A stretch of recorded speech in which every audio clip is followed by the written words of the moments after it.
Now let us be attentive to some scriptures today. One is found in the gospel recorded by Matthew in the 14th chapter. And I'll just read a couple of scriptures, but it's the entire chapter. The 14th chapter and the 15th verse. And some verses that follow. And when it was evening, his disciples came to him saying, "This is a desert place, and the time is now past. Send the multitude away, that they may go into the villages and buy themselves victuals." But Jesus said unto them, "They need not depart. Give ye them to eat." And they say unto him, "We have here but 5 loaves and 2 fish. And he said, "Bring them hither to me." And he commanded the multitude to sit down on the grass, and took the 5 loaves and the 2 fishes, and looking up to heaven, he blessed and brake and gave the loaves to his disciples, and the disciples to the multitude. And they did all eat and were filled.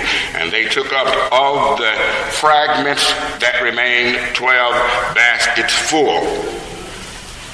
And then there's another scripture, the 23rd verse, and that chapter says, "And when he had sent the multitude away, he went up into the mountain to pray, and when the evening was come, he was there alone." Now, if you read that entire chapter, you would get a sense of what this sermon, why this sermon is going to have the subject that I'm going to give it. And I want to talk to you on the subject, a day in the life of Jesus. A day in the life of Jesus. Now, I decide on my sermons months and months. In other words, my sermon ideas come to me. And sometimes it may be months before I preach that particular idea. So this idea for this sermon came to me some time ago, and actually, this is not the best time to preach it, because this is Sunday after Easter, and I should be talking about reflections on the resurrection and all that kind of thing. So this is not the time that I would have preached this sermon, but sometimes things happen to me that tell me, well, maybe this is the time this sermon ought to be preached. Well, on Friday, I just had a day. People had bothered me about all kinds of crazy stuff that I don't want to be bothered with. A man had been wanting to do some work for me, and he had begged me to let him do the work. I put it off, and finally I said, okay, he can do the work on the Friday. Then the work involved me getting the ladder out of the basement and helping him put the ladder up the thing. So he did that. And then the guy down the street who had been begging me for a month to let him use my truck to take something over to his house. So he wanted me to do that. Then I had to come back and meet one of my students at the restaurant. He wanted to have lunch and tell me about his new book. And then when I got back home from all of that, I had a message from one of my nephews. Said, "Uncle, send me $200. And I said, oh my God. And then I thought, well, you know, if you ever going to preach that sermon about the day in the life of Jesus, maybe this would be the week to preach it. Because rather than saying that you are having a bad day, maybe you're just having a Jesus day. Maybe this is the way life is. So I said, okay, I'll preach this sermon, a day in the life of Jesus. And then on the way this morning, I said, well, you know, this is Sunday after Easter. I shouldn't preach that sermon. Maybe that's a bad sermon. And then I tried to leave home, and the police had all those people doing that thing this week, the marathon. They had all the roads blocked. Everything coming from my house to Highway 40 was blocked off. So finally, everywhere, the police there, So I finally said to one policeman, do you all realize this is a major city?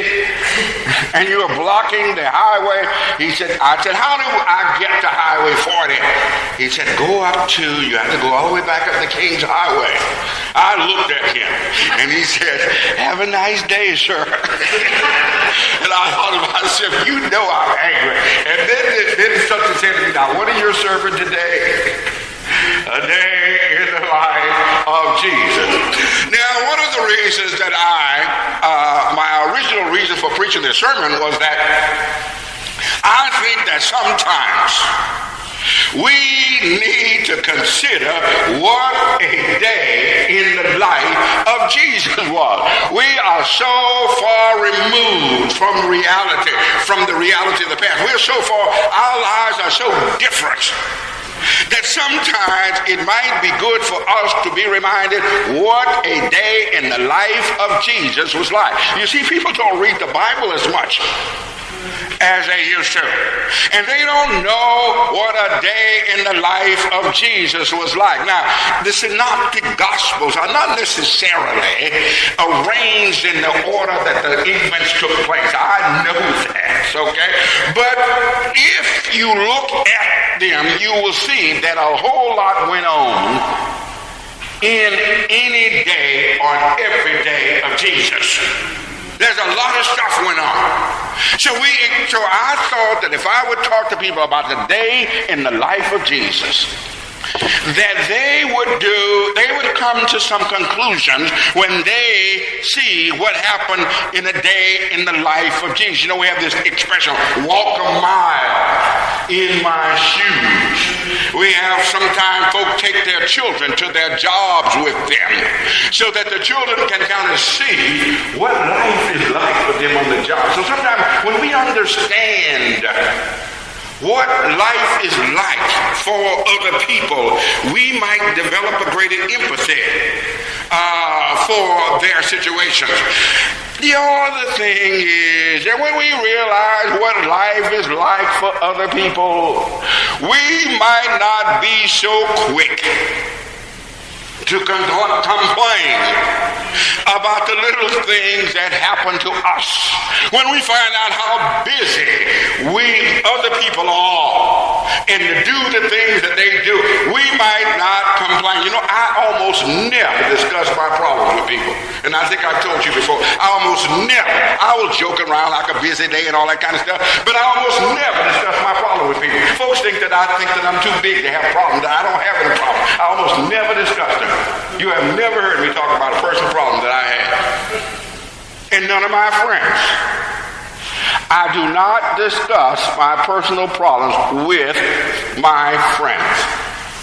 You say, well, that's kind of egotistical and arrogant, and that's that male chauvinist attitude, and that's why you all wind up on the psychiatrist's couch and women don't.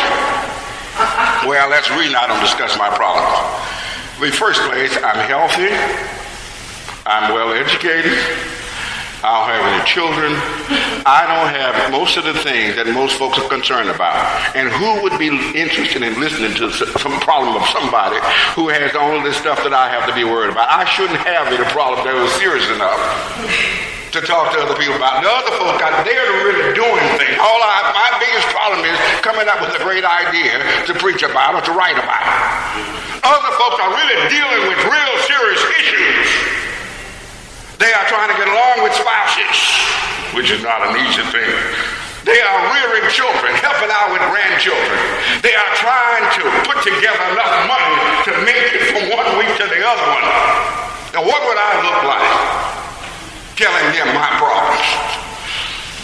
They would laugh at me. So sometimes when we look at what other people go through, you know, what other people are dealing with, what would you look like complaining about having a cold to somebody who has terminal cancer? You know, it's kind of silly. Oh, I just got this cold. You know, so when you see folks really dealing with issues, it makes the petty junk that you have seem like something that ought not to be brought up. So that's why I don't run around telling, well, I couldn't, my town car is dusted. You know, who cares? So if we would look at Jesus and what he went through, you might think, you know, the little junk you are complaining about is really not worth taking up folks' time. You know, I just laid in my life, Miss McCoy. Oh, she passed away several years ago. She was 97. Anytime I would ever complain about anything, Miss McCoy would remind me that I wasn't going through anything compared to what Jesus went through. So I'll just shut up and eat this food that I fixed for you and stop complaining. So a day in the life of Jesus. What was a day in the life of Jesus like? Well, one of the things is that Jesus was accessible to people. There he was out there, accessible to folks. People could get to him. He was not protected by handlers and bodyguards. There Jesus is the Son of God out there in the crowd. People bumping up against him. People can get to him. He was accessible. And we think that to be successful is to separate ourselves from humanity. The only reason I was so disturbed that those people bothered me is because I wanted to finish writing my book. I did not get one line written. But so what? You see, Jesus was accessible. He had interruptions all the time. He would not be protected from the public. He came among us to deal with the public, and he did not need to be protected from the public. We, those of us who are successful, want to be protected from the public. I had a man that called me the other day from Alabama, principal, and I answered the phone. He said, "Now, you're William C." I said, "Yes." He said, "Oh, I just didn't expect to talk to you." People don't expect to talk to successful people. You'd be amazed at the number of people call my house, and when I answer the phone, they are surprised. "You're the one who wrote the book?" "Yes." "I didn't expect to be able to get in touch with you." "Why not?" "My name is on the flyer with the phone number on there." But they don't expect to be able to get to people once they become successful, because success prompts inaccessibility.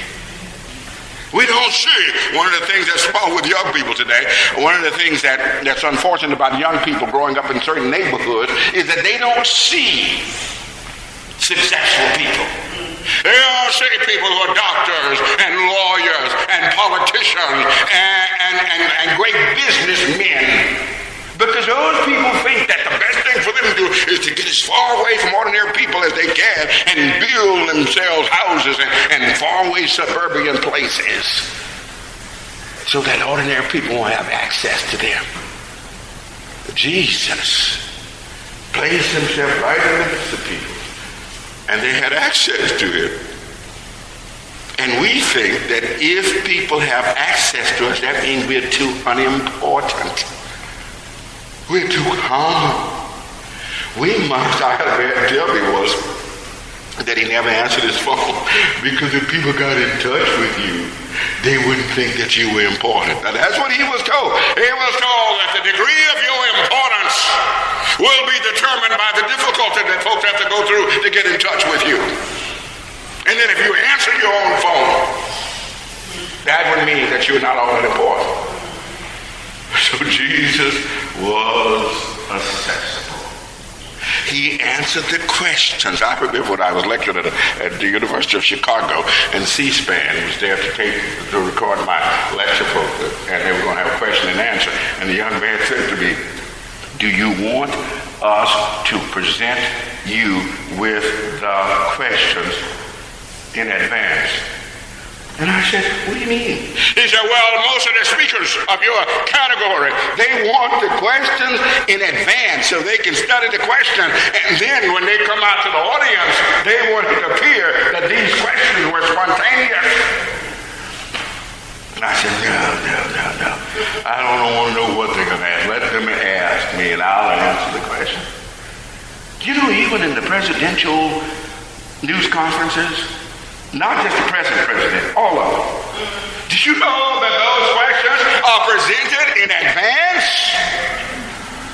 And you know, call on this person. Now all that stuff is staged. And they have their answers already ready. Jesus wasn't able to stage all of that. Anybody could come up to him and ask him a question. You see, when you don't have anything to fake or to front, you don't care. You don't need to. I never have to have any questions written. Now let folks ask what they want to. If I don't know, I'll tell them I don't know. So Jesus, a day in Jesus' life was a day that people had access to him. And I think that sometimes Christians forget access is very important. Also, a day in Jesus' life, and one of the things about this access and interruptions and stuff is that sometimes the things that come up spontaneously are more important than the things that you had planned. One of the reasons that I don't write out my sermons is because many times the ideas that come to me when I am standing in the pulpit talking are much more beautiful and profound than the stuff that I could get at a computer or get to a computer and write in advance. You see, now listen closely. I talk this kind of way to kids. I don't talk this way to the grown folks that much. But just consider that we have a lot of kids here. I was a great athlete. Oh, I was good. I performed for my high school, and we won state championships, and for the college, and could have played professional baseball. But here's the interesting thing. My greatest performance was in pickup games. It was not the game that was scheduled. It was the game that somebody stopped you and said, you got your glove with you? Or you got your basketball in the trunk of the car, your football, and we got out and played, and that's what I wish I could have had taped. You see, those are the times. Now, you see, young folks would understand this.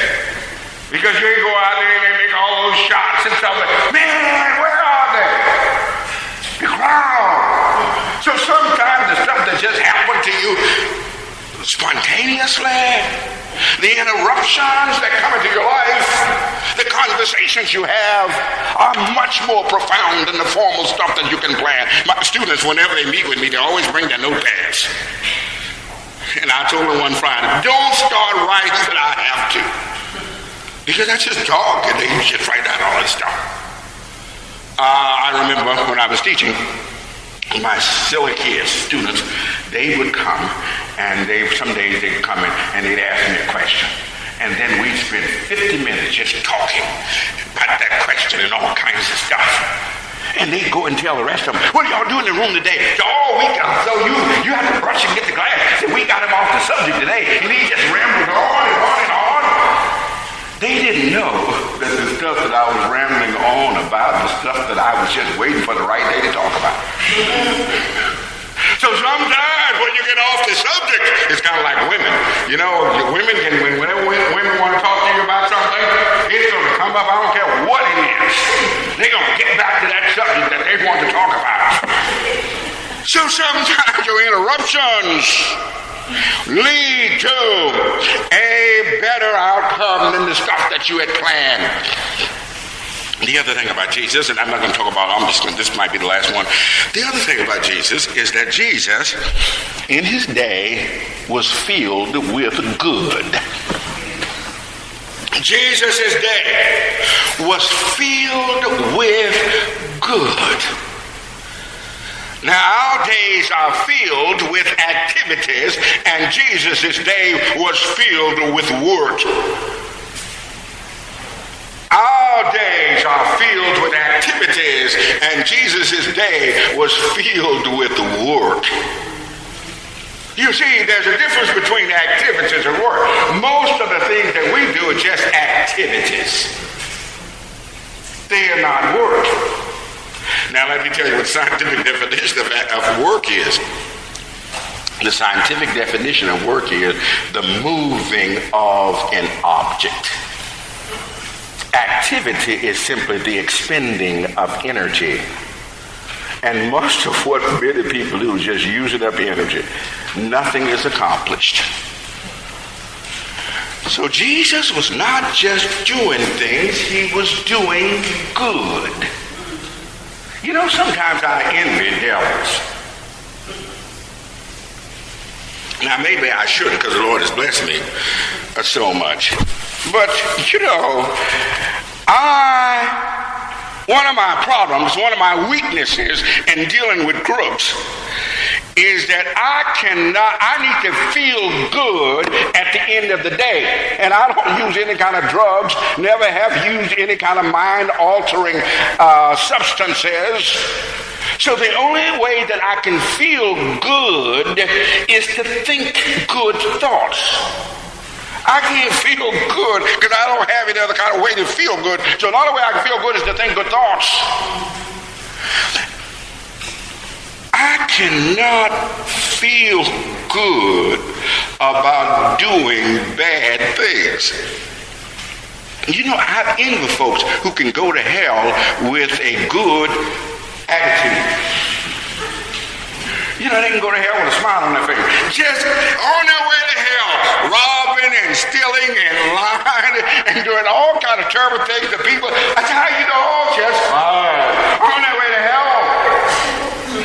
I can't do that.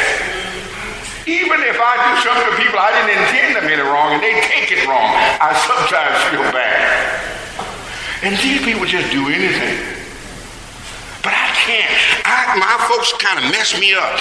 No folks in Mississippi, they kind of mess me up because they got me thinking that I'm supposed to do right and live right so that the Lord will bless me.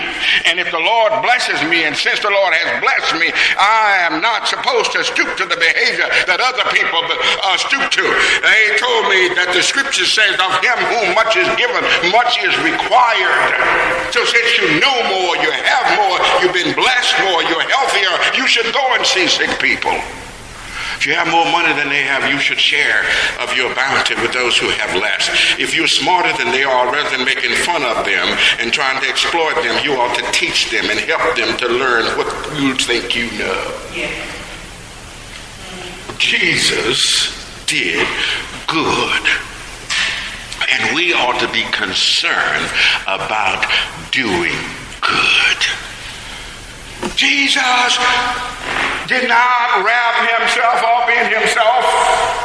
He was not concerned so much about himself that the only person he wanted to make happy was him. He wanted to do those things that were good. And I think it is tragic that young people are not learning the value of being good. And I'm not learning how good you can feel for doing good. People don't care if they hurt other people's feelings anymore. People don't care if they're mean to other people anymore. People don't care, even young folks, I don't care if people like me or not. Folks don't care whether they are liked or not, so they say. They don't know the value of being good. You know, the most beautiful song I have ever heard, I think. Well, I went to hear Mahalia Jackson, and she sang and sang and sang, and all the songs were beautiful. I had heard that she was the world's greatest gospel singer. And I said, oh, how do they know that? They haven't listened to all the others. So I went to hear Mahalia. And she sang and sang. And then she came to the end of a concert. And she sang a song that is called the Evening Prayer. And it says, if I've wounded anyone that's in his soul today, if I have walked in my own selfish way. Dear Lord, forgive. Now, one of the things that impressed me about the song is that this was a great big place. And she sang these songs, most of them she sang at the microphone.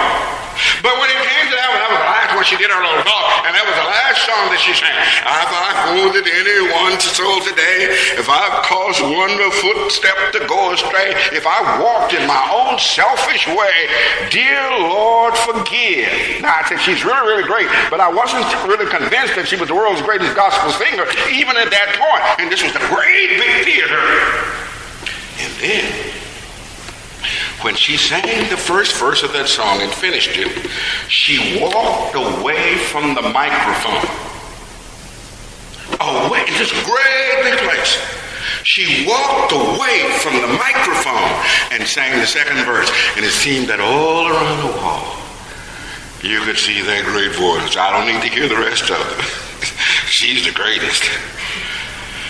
But she used to sing that song in evening prayer, that at the end of every day, everybody ought to ask himself, how have I lived this day?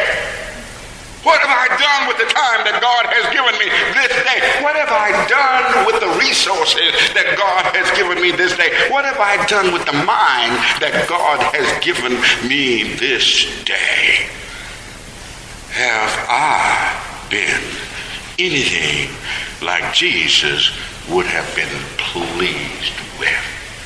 Oh, a day in the life of Jesus. So the next time you have a whole lot of stuff, the next time when the children are bothering you, next time the phone is ringing, next time when folks are coming to you and begging you to use your truck to do this and to do that, don't say, I'm having a bad day. Say, how are you getting along? Say, I'm having a Jesus day.